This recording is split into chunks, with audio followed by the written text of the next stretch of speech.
Oh, man. Oh, my worst. Their worst nightmare is becoming a reality. Right? Their worst nightmare is becoming a reality. How do we stop Trump? You can't stop him. You can't. It's just no stopping Trump.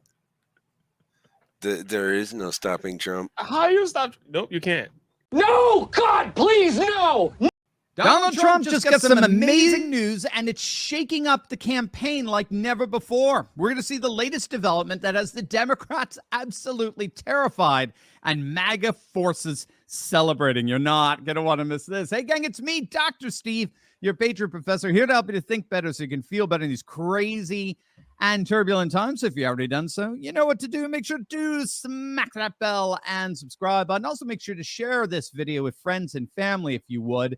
We are once again being silenced by big tech, and I need your help to get the hopeful message of this channel out to as many people as possible. Now, one of the arguments, perhaps the single main argument that the DeSantis camp and other anti-Trumpers have been making is that when all is said and done, Trump can't win the general election because he can't win independents.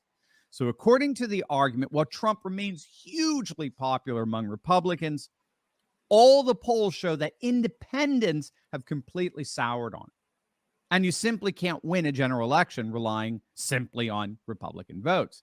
As recently as August, the ultra anti-Trumper Andrew McCarthy of the National Review Ron DeSantis crowd was making precisely this argument. Trump can't win independents, and therefore Trump can't win the general election. Well, as you know, we've been seeing a polling surge for Trump over the last several weeks that we've been following.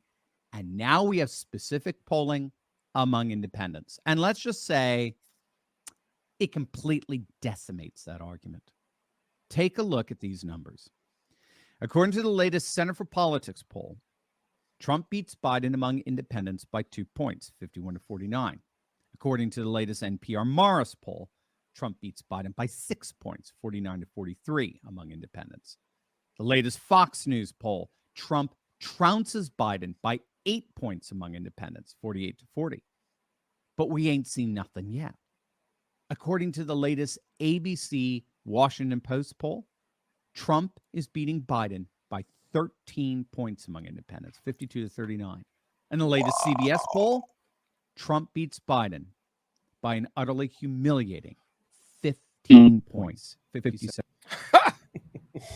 Oh, man.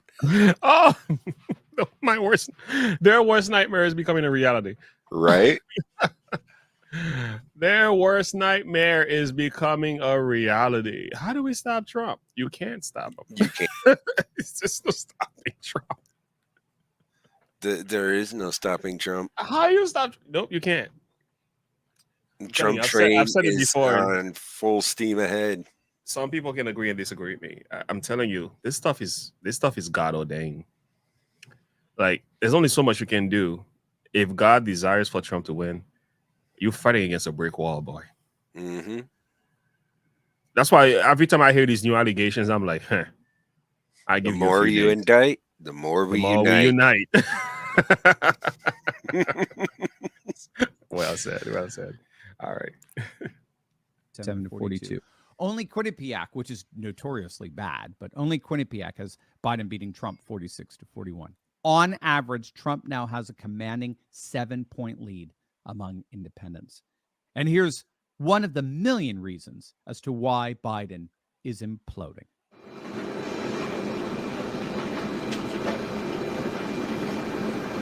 Virtually every mass shooting, every circumstance where a large number of people have been victimized and lost, I've spoken. I learned a long time ago, what you've all learned in your life.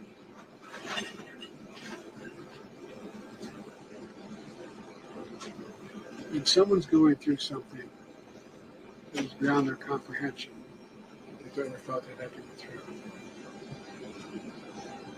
If they see someone who they think understands that maybe been through something not the same but similar, it gives them some sense of hope.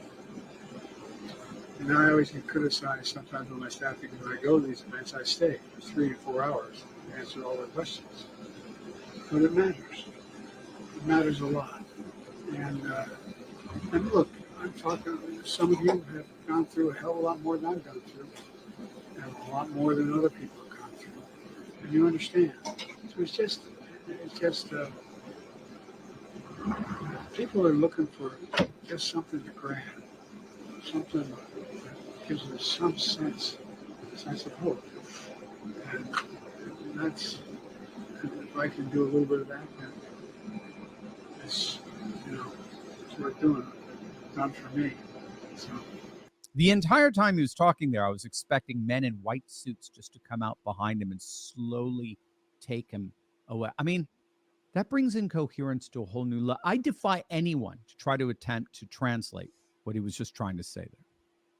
It's no wonder that the latest.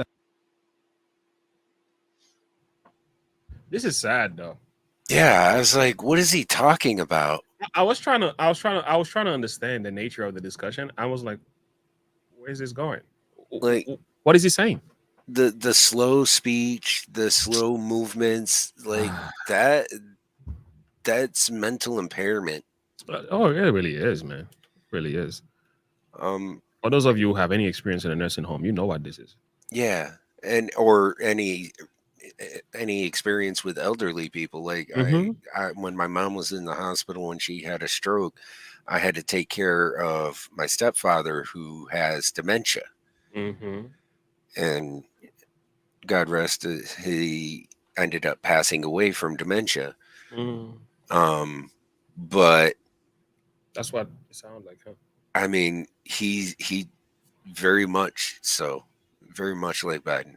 He couldn't put together a coherent sentence, and when he did talk, it didn't make any sense.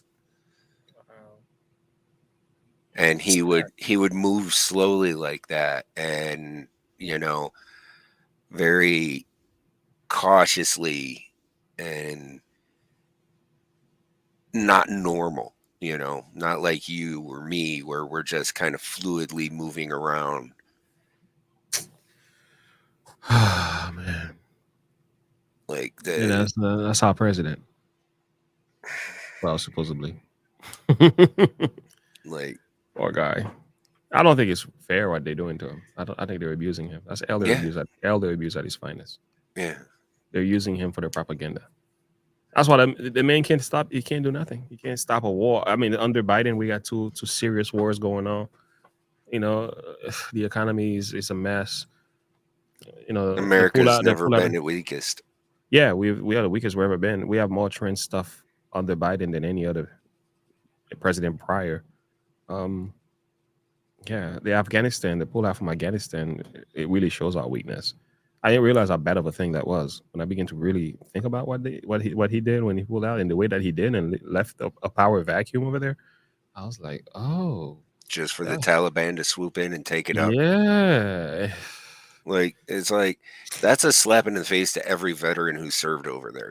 We'd been fighting over there for years. And in case anybody in chat doesn't know, yes, I am a veteran. I served 3 tours in Afghan and Iraq. Yeah. And I'll tell you what, that was just a pure slap in the face to my service. Yeah. And he's like, well, this isn't going to be my Saigon. Well, I'm sorry, dude. That was worse than Saigon. Sorry, Matt Gator said people are looking for something to hold on to. Yeah, right? Exactly. Exactly. Yeah, like you were saying. I mean, and it's like,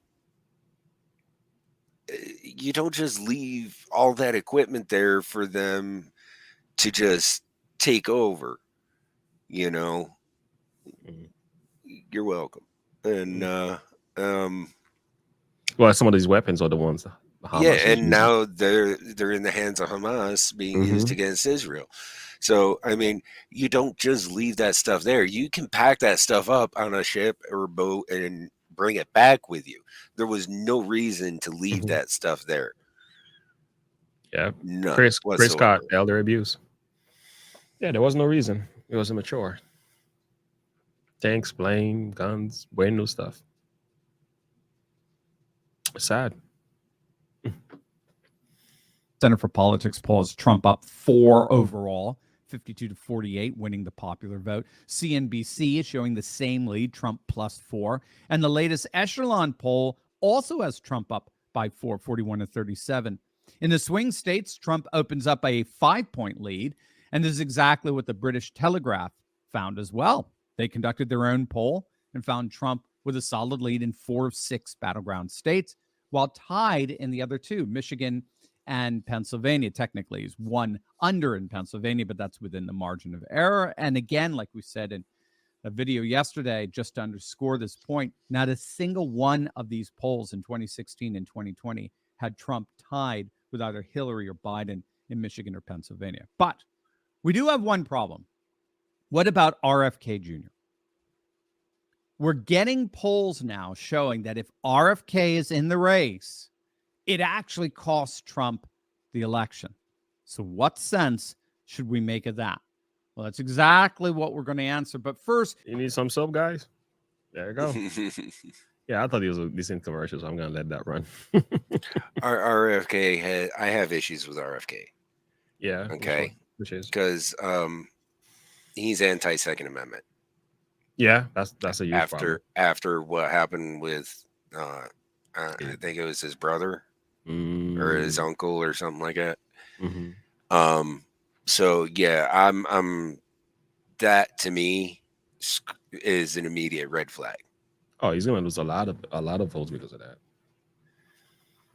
So yeah, but I think he's pulling more away from Biden's than he is pulling away from Trump. Wouldn't you think? Votes wise, not necessarily, because those who don't like Biden or Trump and the way he talks and all this other stuff are looking for an alternative. Yeah, and if he's offering them an alternative, they'll fall for it. I think he's just a Trojan horse. Yeah, he's a smart man, though. Yeah, I'm not for him either. Personally, I think he's playing a Trojan horse, trying to pull votes away from Trump. It could be. Interesting. All right. Let's move this forward. Want to click on that link below right now. The biggest weakness for RFK is his unfortunate and incessant leftism. Case in point, he just came out in full support for racial reparations. I kid you not. Kennedy's openly advocating federal dollars to, quote, rebuild Black infrastructure like banks and businesses, as well as direct redress payments or tax. See, that's the thing. Tim Pool, I don't put much stock in what Tim Pool says because he's kind of a fence sitter as it is. He's neither one way or the other. Mm-hmm. He really, really tries to play neutral in everything. So he really doesn't have a horse in the race. Yeah, that doesn't work for. I mean, it might work for now. It doesn't work for now. Now is the time when people need to start being like, okay, I need to make up my mind. I'm either going to be for this person or I'm going to be for that person. Yeah, that's what I mean. That's what I mean. Like, he's not really standing for anything. He's somewhere in the middle. He's trying to be a moderate somewhat classical liberal, if I may say. But there is really no. There's no room for that now. Yeah, there's no backbone and stuff. There's no. Like, make up your mind. It's that old. It's that old adage: if you don't stand for something, you'll fall for anything. Yeah. And I'm sorry, I just don't play that game. I have my values, I have my beliefs, and I'm gonna defend them. And that's that. I'm gonna stand by them. I'm gonna stick by them, and that's all there is to it. Period. I agree. I think that's true. That's how I feel. Yeah. Somebody said we are done with courtesy time. Yeah. Exactly. You're writing the French, then you read them with them. Then you're writing with them. I see what you mean. Well, we're tired of riding the fence. That's not working anymore. Yeah, we're not. We're too done. late. Right. Yeah, Too it's late to for be that. riding the fence. It's too late for that. All right. Payments or tax credits rather than no strings cash giveaways. Now, reparation talk does two things. It siphons black votes from the Democrats, and it hemorrhages votes among patriots, populists, and independents. Now, the black vote is self-explanatory, right? And that basically RFK is offering free cash. That's incentive enough. But when it comes to independent populist voters, reparations are political poison. Polls have been thoroughly consistent on this. Barely 20% of the American population supports the whole notion of racial reparations. 70% are opposed. The polls are very, very consistent on this.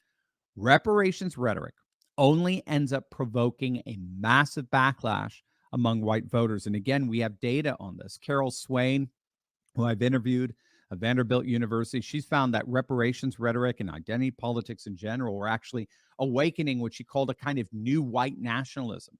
And this is coming from a study that she published back in 2002, but it's only been corroborated since.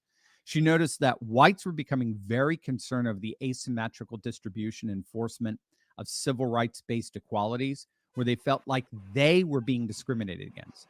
So in other words, if blacks get to vote their political interests and they get reparations and the like, if Latinos get to vote their political interests, which possibly has reparations, if Asians get to vote their political interests and so on, then why on earth can't whites vote on behalf of their own political interests?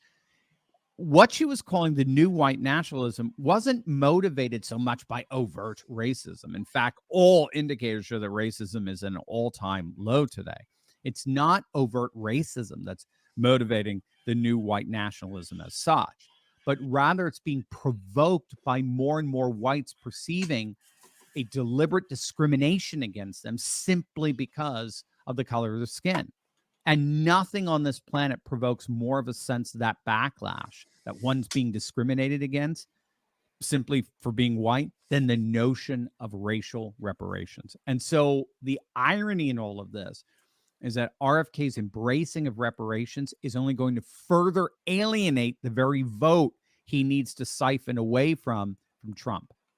So that's all to say that RFK's propensity towards leftism should temper any negative effect he has right now on the election, which is certainly very good news for one Donald J. Trump. Are you? Great point. Mm-hmm. That's something for us to think about. I didn't consider that though. Yeah. There's a lot that could be said about this, but I'll tell you what, this is where I stand. Daniel 2, verse 21. He changes times and season. He removes kings and sets up kings. Listen to this. He gives wisdom unto the wise and knowledge to them that know understanding. That's the good news of the whole thing here. Amen. God chooses to remove kings. God can set up kings. Ultimately, I mean, we can vote. Certainly we should. But ultimately, the choice is the Lord's. Like, ultimately, he makes that decision. I mean, I believe he works through people as well. But when you understand the ultimate will of God, and I say, if Trump is God's man, if the Lord wants Trump to win, if God wills it, it'll be so. There's no stopping it. There is no stopping it. And this is not to say everything that happens under the sun is God. There's something called the sovereign will of God. So God can give you, it's almost like you create this circle, right? So that circle could represent God's sovereign will. So inside of that circle, certain things can happen, but they can only go so far. So there's like that God set limitations on certain things. So that's why even when I see Biden and all these crazy stuff that's going on in the world, part of God's sovereign will, he allows it to happen. It's sometimes it is referred to as the permissive will of God. So even the evil is part of permissive will. Doesn't necessarily mean he ordains or endorses it, but he permits it to happen for a greater purpose because he has something to teach humanity. It's a hard truth, but it's true. You know, so if it is God's ultimate will, there are different wills. There's like sovereign will, original will, sovereign will, ultimate will. There's also something called prophetic will as well. But if it's God's ultimate will for Trump to win, there's nothing anybody can do to stop it. So all we have to do now is wait and see, wait and see how this thing changed and turned out. There's a difference between being optimistic and being realistic. I like that. Being overly optimistic makes you vulnerable. True. Overly optimistic. That's well said, though. That's what we don't want. Yeah. Yeah. That's my thing is there's a difference between being optimistic and being realistic. Mm-hmm. You know, looking at the numbers, looking at how trends are going and how things are going. That's being realistic. True. Being optimistic is, oh yeah, maybe Biden may be behind in the polls, but he's still going to win. It doesn't matter. Blah, blah, blah, blah, blah. Yeah. You know, that may be considered optimistic. True. I mean, good point. Good point.